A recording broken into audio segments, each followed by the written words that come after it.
Les invito a abrir la palabra de Dios en esta mañana. Dios tiene planes extraordinarios. En Colosenses capítulo 1.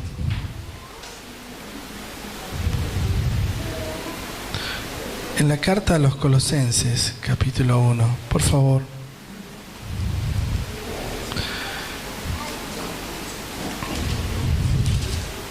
El Señor me hablaba esta mañana en varias oportunidades con diferentes porciones, y a veces es como que cuando el Señor te habla es de sí, será para otro o será para uno lo que Dios está diciendo.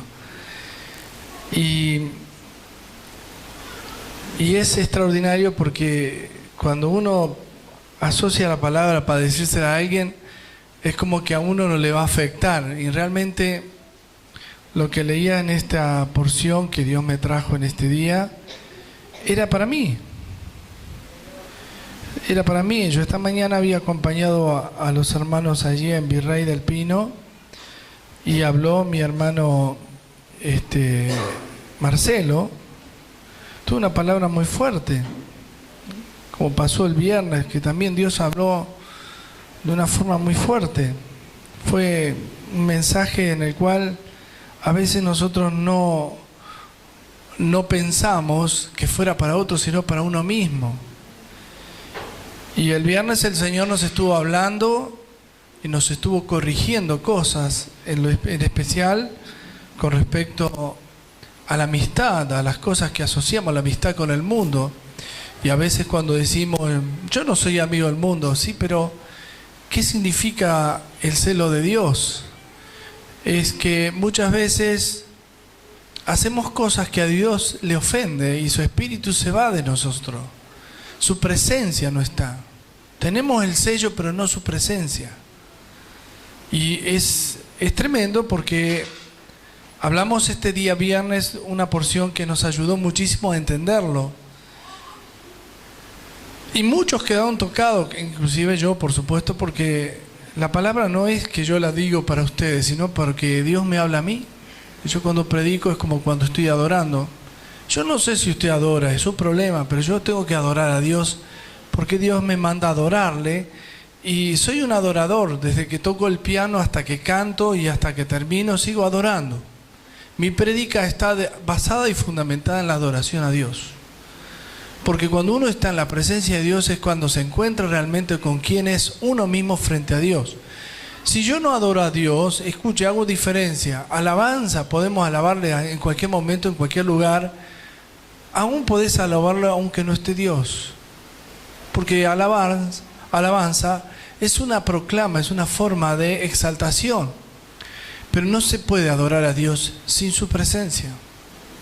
Es más, y si sabemos que estamos en presencia de Dios como cantamos y adoramos a Dios, entonces tenemos que tener una actitud diferente. Esperaba que no 2 o 3, sino que todos nos postremos cuando dije, es momento de postrarse al Señor, sin mirar al de al lado ni el de atrás, sino mirarte frente a Dios. Porque en definitiva, vos no estás aquí hoy, ahora, en este instante, porque yo te convoqué a una reunión, sino porque Dios te trajo a esta reunión. Y si Dios te trajo y Él te dice, tienes que postrarte en mi presencia, ¿por qué no lo haces? Es que no lo estás haciendo. Y es por eso que hay muchas cosas que en tu corazón tienes que resolver, porque es una rebeldía no adorar a Dios. Es una rebeldía que cuando la canción proclama, cuando levanto mis manos, comienzo a sentir, tú no lo hagas, sino que te lo está diciendo el pastor para que te des cuenta y te salga de distracción y digas, Señor, cuando levanto mis manos empiezo a sentir la unción. Amén. Quisiera que leamos en la carta de Pablo en Colosenses, capítulo 1 y versículo 19. Dice así, Colosenses 1:19. Dice, por cuanto agradó al Padre que en él avistase toda plenitud y por medio de él reconciliar consigo todas las cosas, así las que están en la tierra como las que están en los cielos, haciendo la paz mediante la sangre de la cruz. Y a vosotros también, que eres en otros tiempos extraños y enemigos en vuestra mente, haciendo malas obras, ahora os ha reconciliado en su cuerpo de carne por medio de la muerte, para presentaros santos y sin mancha, irreprensibles delante de él. Y si en verdad permanecéis fundados y firmes en la fe, y sin moveros de la esperanza del Evangelio que habéis oído, el cual se predica en toda la creación que está debajo de los cielos, del cual yo, Pablo, fui hecho ministro. Amén. Yo quisiera en esta mañana pactar, reconciliarme con Dios. ¿Qué es una reconciliación?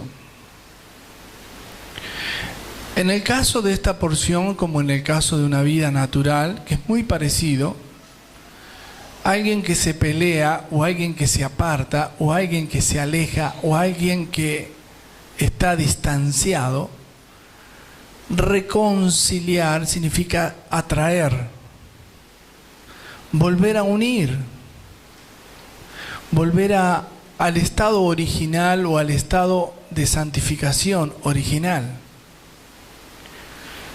Cuando Dios hizo el cielo y la tierra, hizo los hombres, al hombre y a la mujer, y el hombre fue hecho a imagen y semejanza de Dios. A través del pecado de Adán, el hombre perdió la imagen, y para volver a Dios era necesario la reconciliación. No leí toda la porción, hay otra porción más que habla en Efesios que vamos a leer luego, pero es muy importante entender que Pablo no era un ideólogo, era un hombre inspirado por el Espíritu Santo que habló de acuerdo a nuestro problema hoy.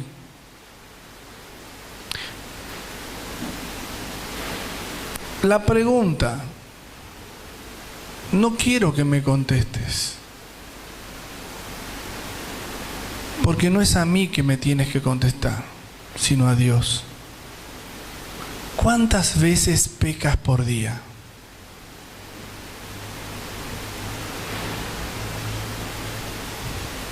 No estoy hablando solamente de adulterio, fornicación, drogas, alcoholismo. ¿Cuántas veces peca con tus ojos? ¿Sabe qué significa pecar con tus oídos? Prestar tu oído a una voz que sabe que no proviene de Dios. La murmuración, el chismerío. ¿Cuántas veces pecas por día? Cuando das un consejo que Dios no dio. ¿Cuántas veces pecas por día cuando Dios te manda a tal lugar y tú dices, hoy no tengo ganas? O lo postergas simplemente porque crees que tienes derecho a decirle a Dios lo que hay que hacer. El pecado original nace de hacer la voluntad del hombre subestimando la autoridad de Dios. Fíjate, Adán y Eva comen de un árbol que se llama el árbol de la ciencia, el conocimiento de lo bueno y lo malo. Satanás mintió, pero usó parte de una verdad. Primero subestimó a Dios, tratándolo de mentiroso, y dijo, con que Dios ha dicho.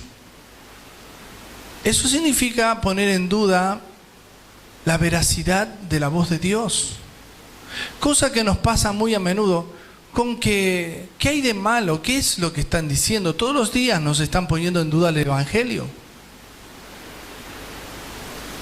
Segunda cosa, Satanás usó parte de la verdad, porque el día que comieres, tus ojos se abrirán. ¿Es verdad eso?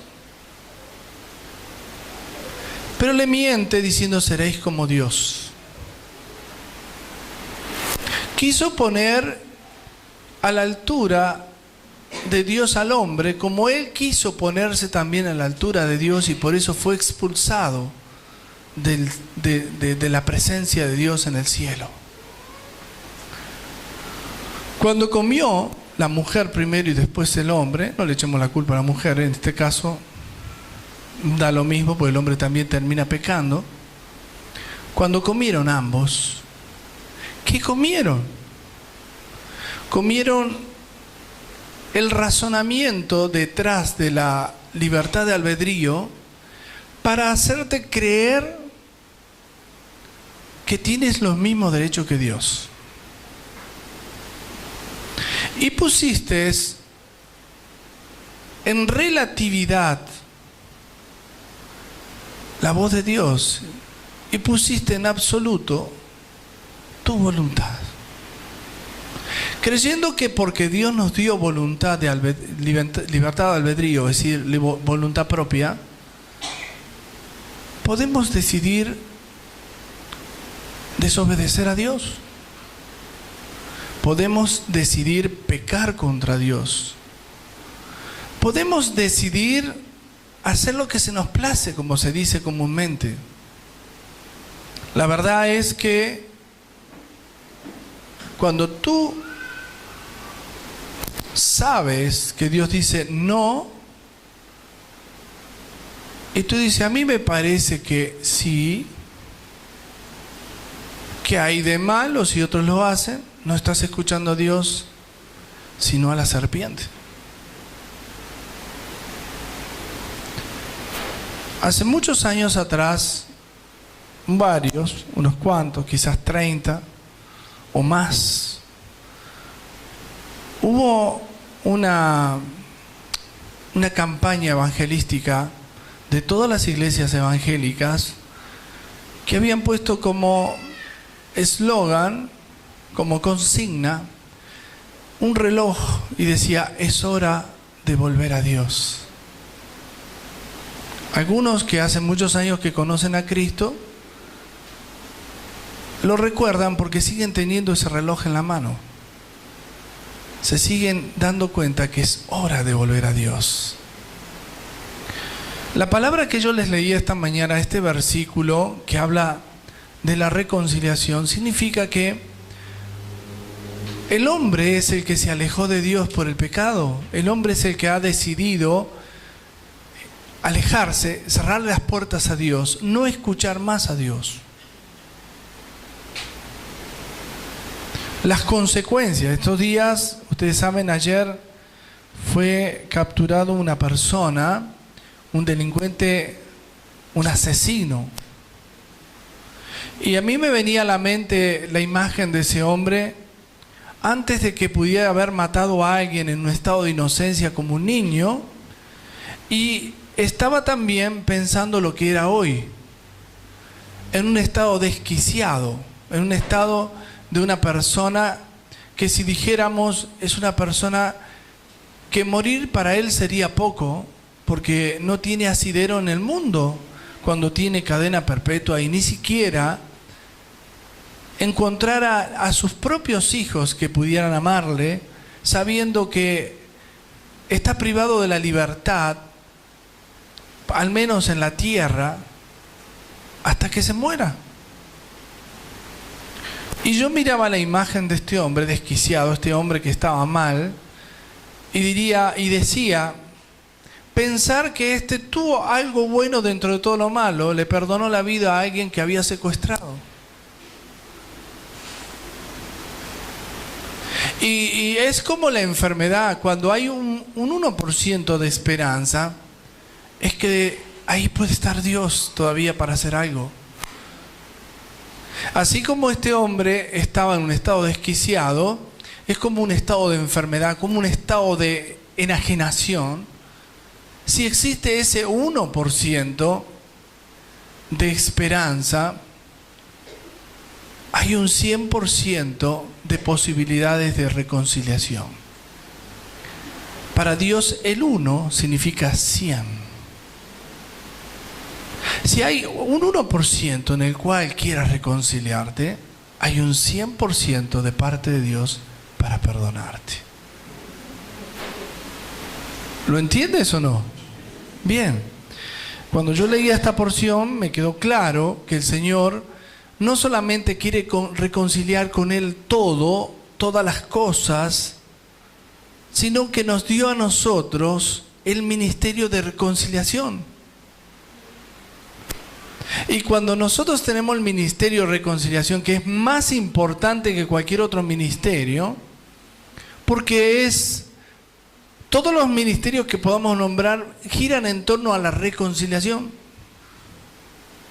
Ayer comentábamos, o esta mañana, ya perdí la noción del tiempo, pero bueno, Filipenses, una carta de Pablo, capítulo 2 y versículo 5, cuando dice el apóstol, haya pues en vosotros este mismo sentir. Y siguiendo la frase de todos los versículos, pudiera determinar que el sentir de Cristo era que no importó el ser igual a Dios, sino que como cosa a que aferrarse, sino que se despojó y tomó la forma humana de hombre, y estando en la condición de hombre, se humilló a obediencia. Imagínate vos que tenés que humillarte a aquel que te ofende. Es lo que el Señor quiere. Entonces yo preguntaba, ¿qué es el sentir de Cristo? Porque esto ahí define, pero ¿cuál es el sentir de Cristo? Cristo dijo, acá el apóstol Pablo dice, tengan el sentir de Cristo, tengan el sentir del pastor. ¿Cuál es el sentir del pastor? Dar su vida por el prójimo, por las ovejas. ¿Cuál fue el sentir de Cristo? Morir. Jesús no cometió ningún delito, no robaba, ni siquiera vendía drogas, ni siquiera andaba en nada. Pero fue azotado por inocente. Fue golpeado por inocente. Y fue matado por inocente. Ahora, si a ti te pasa algo por inocente, vas a sentir lo que sintió Cristo. Si a vos te meten preso por predicar el Evangelio, vas a decir, siento lo que Cristo sintió, una gran injusticia, un gran dolor, una gran impotencia. No es que Dios no tenía poder para hacerlo, pero aún teniendo el poder, no estimó ese poder, sino que se hizo igualito y estando en la condición del hombre, terminó siendo siervo de los hombres. Hasta la muerte, dice la Biblia, y muerte de cruz. La exaltación de Dios fue porque Él fue obediente. Mira, yo había leído hace unos años un libro de un chino llamado Watchman Nee, y él decía, el principio de Dios está en la obediencia. Y el principio de Satanás está en la rebeldía. Cuando a ti te aflora la rebeldía es porque el demonio de Satanás está tomando control de tu vida espiritual.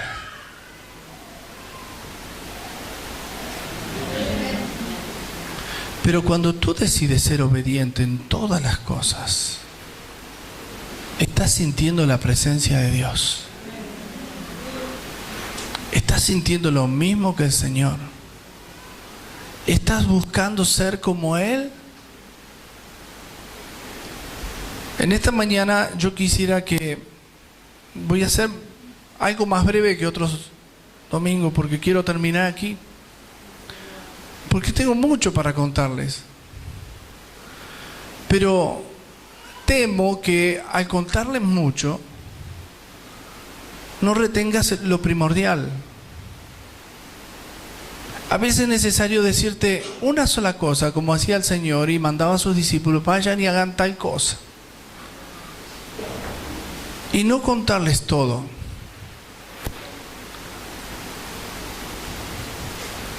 Fue un comienzo de año con muchas pruebas. De hecho, que hay el pastor de La Rioja, tenemos que estar orando porque está internado en terapia intensiva. Tuve una descompensación, a la madrugada me mandaron un mensaje, Estamos a la espera de que esté mejorando. Pero es un año donde empezamos con dificultades y estas dificultades estaban anunciadas, no es que nos sorprende. Una hermana que está presa, hermanos que han caído en adicción. Satanás está atento a tu debilidad y hambre. Y hoy tienes que ser fuerte y reconciliarte con Dios para que Satanás no te destruya, porque viene a hurtar, a matar y a destruir. Es decir, avívate. El avivamiento no es solamente tener convicción de pecado y cantar alegremente y hablar de la presencia de Dios. El avivamiento es despierta. Abre tus ojos en el Señor. Aviva tu corazón. Porque cuando avivamos es como que recibimos el soplo de Dios y eso es como una brasa que enciende el fuego. Cuando tú pasas un problema y te acercas al Señor y decís, ¿por qué? ¿Por qué? Y ahora más busco a Dios y más tengo problemas. Precisamente, ese problema te acerca más a Dios, te genera más hambre. Aunque no tengas un problema, vení como que tenés un problema. Aunque no estés enfermo, vení como el enfermo buscando un milagro.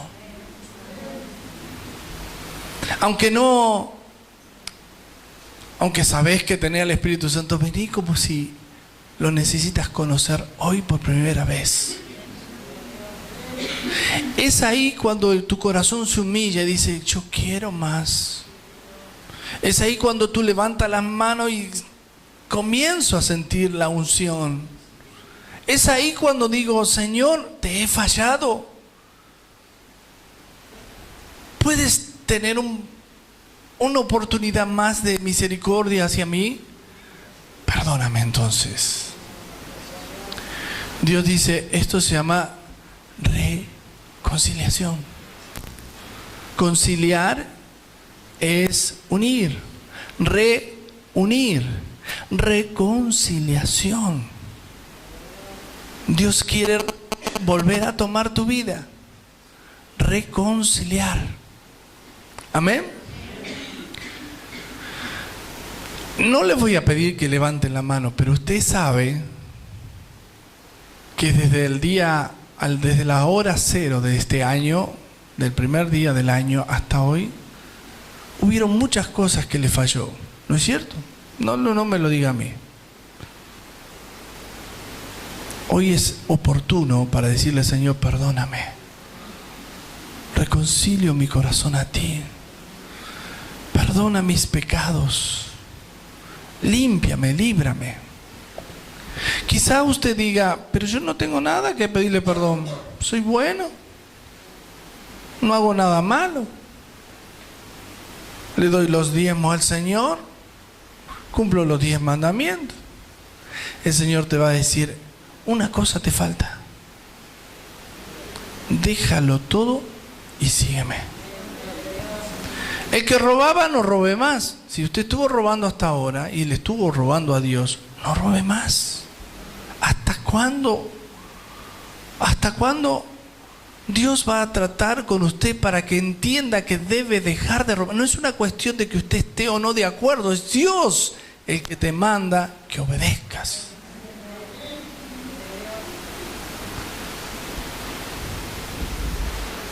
Me ha tocado muchas veces orar por alguien que se está por morir. Y le hice esta pregunta que varias veces lo dije aquí. Usted más de una vez le habrá preguntado, le habrán dicho, o usted habrá dicho, yo hago de mi vida lo que quiero, ¿no es cierto? Hago de mi casa lo que quiero, hago de mi familia lo que quiero. En el momento de que se estaba muriendo, yo le respondí lo mismo. ¿Usted dijo eso? Sí. Ahora usted haga lo que quiera. No puedo, me estoy muriendo. ¿De quién es la vida? ¿De quién es tu casa? ¿De quién es tu familia? ¿De quiénes son tus hijos? Tú no puedes hacer lo que tú quieres. Entrégalos a Dios y haz lo que Él sí quiera de tu vida. Amén. Reconciliación. Y voy a terminar con esto.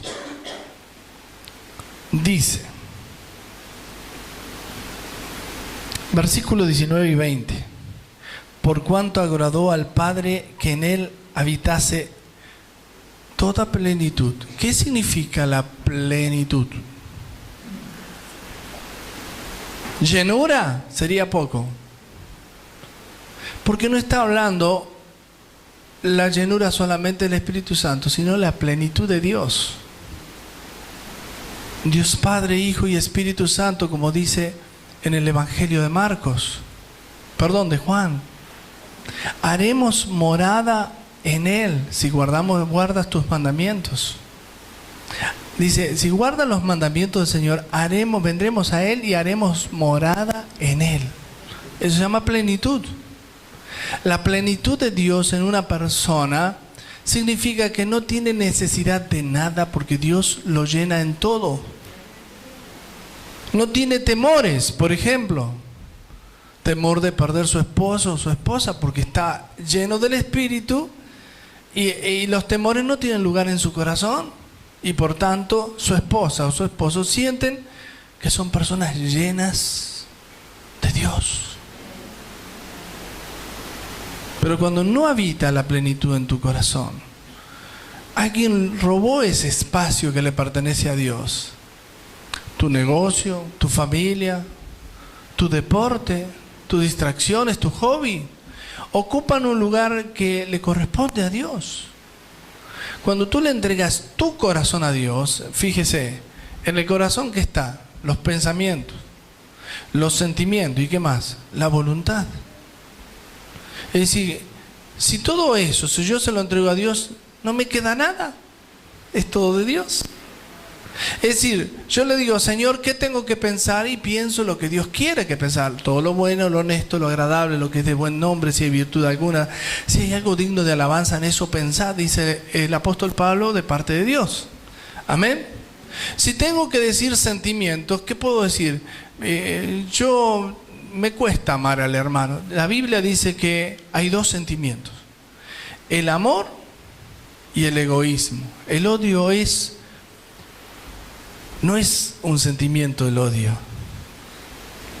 Precisamente el odio es el resultado de una persona egoísta, como el ladrón, como el estafador, como podría decir el adúltero.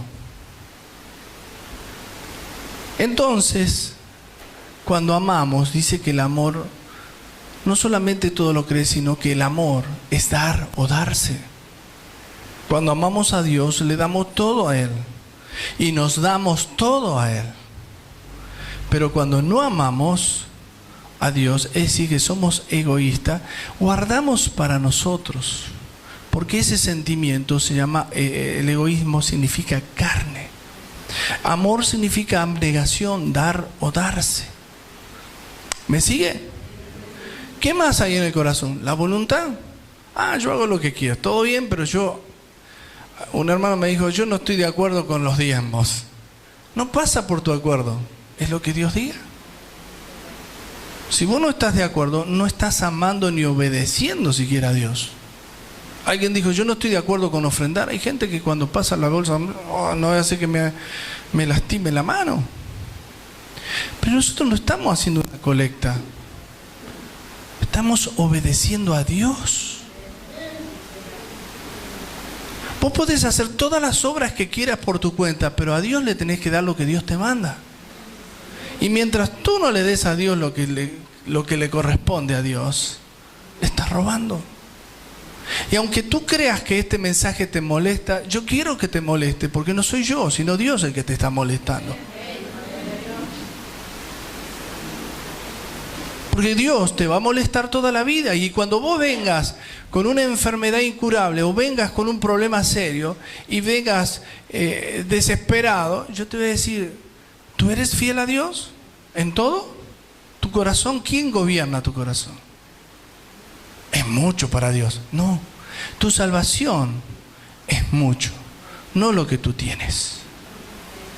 Tu salvación es mucho, porque Él murió y dio su vida por ti. Y aunque tú no lo veas, Él acciona alrededor tuyo. Un presidente de Venezuela, que ustedes conocen, él, estando en su mejor estado físico, maldijo desde sus entrañas al pueblo de Israel y a Dios. A los 3 meses se le presentó un cáncer en sus entrañas. Y toda la riqueza que pudo aún obtener de su propio país no le alcanzó para salvar su vida.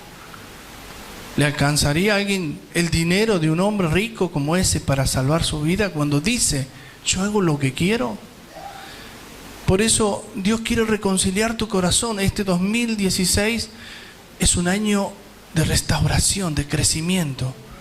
Es el año donde vas a crecer y ser bendecido y multiplicado. Si Él te dice, Dios te dice, probadme, porque la prueba de su presencia es la cobertura. Y esa prueba de fidelidad en todo lo que tú haces, aún con tus ofrendas, dice, yo reprenderé al devorador, Jehová de los ejércitos, y nada ni nadie te tocará. Y por último quiero decirles,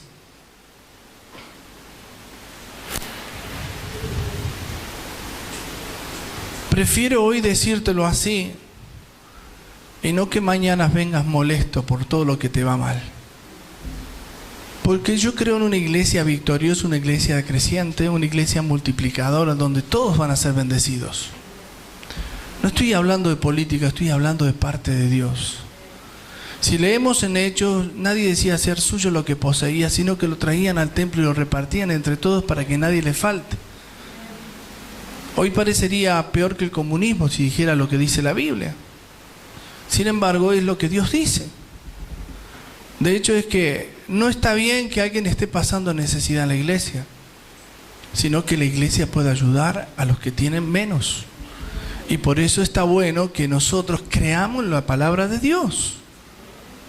Y no mostrarnos como que nos sobra, sino que mostrarnos como que podemos colaborar y ayudar en nuestras acciones y bienes. Amén. Porque para eso Dios nos bendice. A algunos les da más y a otros menos. Pero a los que más les da no es para que lo usen para hacerse ricos, sino para poder ayudar a los que menos tienen. Por eso el Evangelio de Cristo es un evangelio de igualdades. No estoy hablando palabras de un presidente anterior, estoy hablando de la palabra de Dios, donde tenemos que ayudar a los que no tienen. Y que la iglesia, por eso a veces ponemos cartelitos, ayuda, pues traigan para el fondo de la despensa para poder ayudar a los que no tienen. Muchas veces muchos de ustedes se fueron con sus bolsas de comida y no tenían. ¿No es así? Y muchos que hoy no están tan bien. Pero hoy nos hemos olvidado de los que no tienen. Y la Biblia dice, es mejor dar que recibir. Reconcilia tu corazón con Dios. Reconcilia tu billetera con Dios. Reconcilia tu casa con Dios.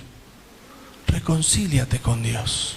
No estoy hablando de prosperidad, estoy hablando de bendición. La prosperidad para Dios, como leíamos esta mañana en Juan, el apóstol dice, yo deseo que prosperes en todas las cosas como prospera tu alma. Prosperar significa avanzar, crecer. Prosperar no estamos hablando de lo material, ustedes lo pueden asociar a eso. Y alguno que predica la prosperidad y no está predicando que es crecer y alcanzar mejores metas, no está diciendo la verdad. Ser próspero es alcanzar un título universitario, es mejorar su trabajo. Ser próspero es conseguir que su familia se una. Ser próspero significa que la iglesia crezca, que salga y gane almas. Eso es ser próspero. Un ministerio próspero es un ministerio que gana almas. Estamos hablando de la verdad, no estamos hablando de dinero, estamos hablando de la salvación. Quiero que entiendan, mis hermanos. Algunos dicen, bueno, hermano, muchas cosas que estamos haciendo en el mundo se hacen con dinero, pero muchas otras se hacen también con nuestro esfuerzo, con nuestro tiempo, con nuestra asistencia. Y yo les pido por favor que sean fieles en todo. reconcilia tu corazón con Dios. Y por último digo así, pero si tu corazón pecó, cometió pecados, caíste en debilidad, reconcilia tu corazón. Dios no puede prosperar tu vida, si tú no arreglas tu corazón. La Biblia dice: aquel que oculta el pecado no prosperará, mas aquel que confiesa su pecado y se aparta alcanzará de Dios misericordia. A veces vemos personas que no prosperan nunca, las vemos atentas, presentes en todo, pero en su corazón hay pecado, pecado oculto, pecado no confesado, pecado no alejado. No solamente tienes que confesarlo, sino tienes que alejarte. Hay vicios, hay pecados que puedo decir que el pecado es vicio, pero para ser libre de ese vicio, de ese pecado, no solamente tienes que confesarlo, sino que tienes que apartarte, huir de donde está ese foco de pecado. Apártate del mal y haz el bien. Busca la paz y seguila, porque los ojos del Señor están atentos a las oraciones de los justos, pero su rostro se esconde sobre aquellos que hacen pecado e iniquidad. Tú puedes decir: el Señor me ama, sí, el Señor te ama aunque te vayas al infierno, pero eso no implica que Dios no va a actuar a tu favor el día que caigas, porque quizás probaste. ¿Recuerdas a Sansón? Un hombre que pecaba y pecaba, estaba con una mujer pecadora, hasta que un día Dios se apartó de él, y él no sabía que Dios se había ido de él. Y ese día que él pensó que iba a vencer a los filisteos, fue atrapado y fue esclavizado. No te confundas, no practica el pecado, porque aquel que practica el pecado, aunque cante, es del diablo. Y yo te invito hoy que reconcilies tu corazón, que confieses tu pecado, que pidas perdón, te acerques al Señor. De Dios vas a alcanzar la misericordia. Ponete de pie, vamos a orar.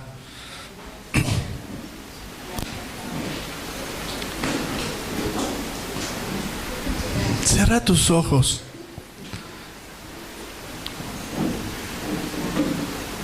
Y yo te voy a pedir que en este estado de oración te olvides de todos los que están a tu alrededor y centres tus pensamientos en el Señor. Y puedas hablar hasta en voz alta si quieres: Señor, escucha mi oración. Puedes hablar con Él. Que no te importe si hay gente a tu alrededor, si está tu familia o amigos. Porque hoy estamos aquí, este es un lugar especial donde uno se puede acercar a Dios. Y usted puede decirle: Señor, yo he sido egoísta, he actuado mal, he pensado en mí, he pensado en que tengo razón, a mí me criaron que soy de esta manera. Bueno, Dios te quiere hacer una nueva criatura. Quizás tengas que renunciar a ti mismo y decir: Señor, yo quiero renunciar a mí. Soy mi peor enemigo, yo pensando y creyendo que tengo razón cuando tú eres el que tiene la verdad. Si realmente tu corazón quieres que se convierta, tienes que renunciar a ti mismo y decir: Señor, sé tú en mí, tú en mí. A partir de hoy, Señor, no me va a importar, aunque alguien me diga que estoy equivocado, voy a hacer lo que tú dices.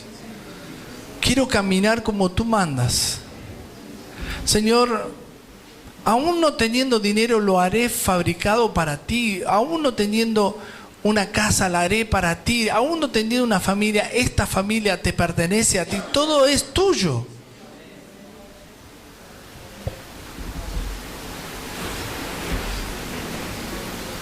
Señor, sana los corazones, restáuralos. Señor, sana los corazones. Señor, sana los corazones. Hay egoísmos, hay tristezas. Señor, yo sé que en este tiempo hay situaciones sin resolver. Quizás haya alguien que no solamente le molesta el mensaje, sino que no le interesa. Señor, habla a su corazón para que te conozca a ti, especialmente a ti, y de verdad te conozca a ti, oh Dios.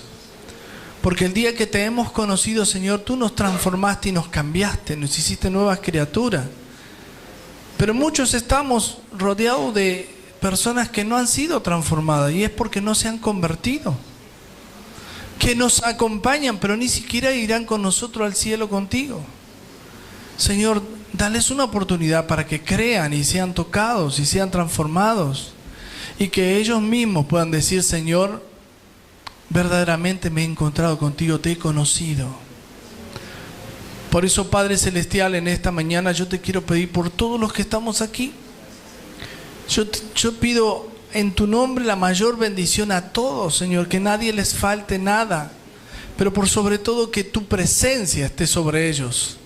Que seas tú el que habla en sus corazones, no solamente para sacarnos de los problemas, sino para poder hablar contigo y crecer en ti y amarte a ti. Señor, no te pedimos que nos salves porque tenemos miedo, te pedimos que nos salves porque te amamos, Señor, porque tú nos amaste primero.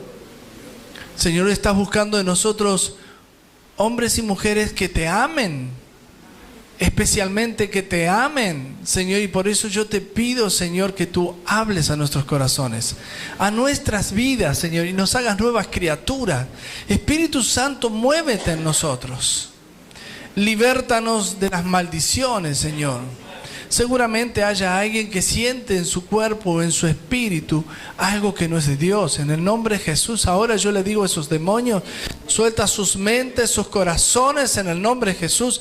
Suelta sus vidas en el nombre de Jesucristo de Nazaret. Padre, yo te pido ahora que tu espíritu sople sobre cada uno. Sopla, Dios.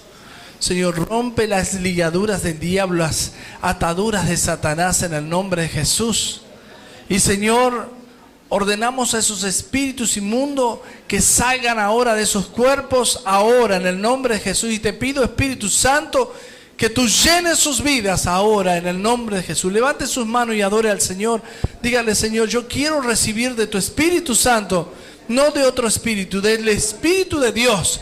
Señor, derrama sobre ellos tu Espíritu ahora sobre toda carne. Bendice, Señor, cada vida en esta mañana, en el nombre de Jesús. Y cortamos toda maldición generacional, familiar, en el nombre de Jesús. Te pedimos, Padre, que tu poder hoy se manifieste en cada vida, para tu gloria, Padre. Señor, trae paz a sus almas, trae gozo a sus corazones. Señor, y pactamos un nuevo compromiso, el compromiso de la reconciliación. El compromiso de servirte, el compromiso de caminar juntos, el compromiso de serte fieles. Señor, ese compromiso hoy lo pactamos en cada uno de los que están aquí, oh Dios. Señor, que ellos puedan serte fieles, te puedan servir, puedan ser libres de toda atadura del diablo familiar, espiritual. Y Señor, que ellos puedan hoy sentir la libertad en el Espíritu, Señor, para que ellos hoy puedan caminar a través del Espíritu Santo. Te damos toda la gloria a ti, Padre, que tú eres nuestro Dios, nuestro Rey y nuestro vencedor. Aleluya. Gracias, Señor. Amén y amén.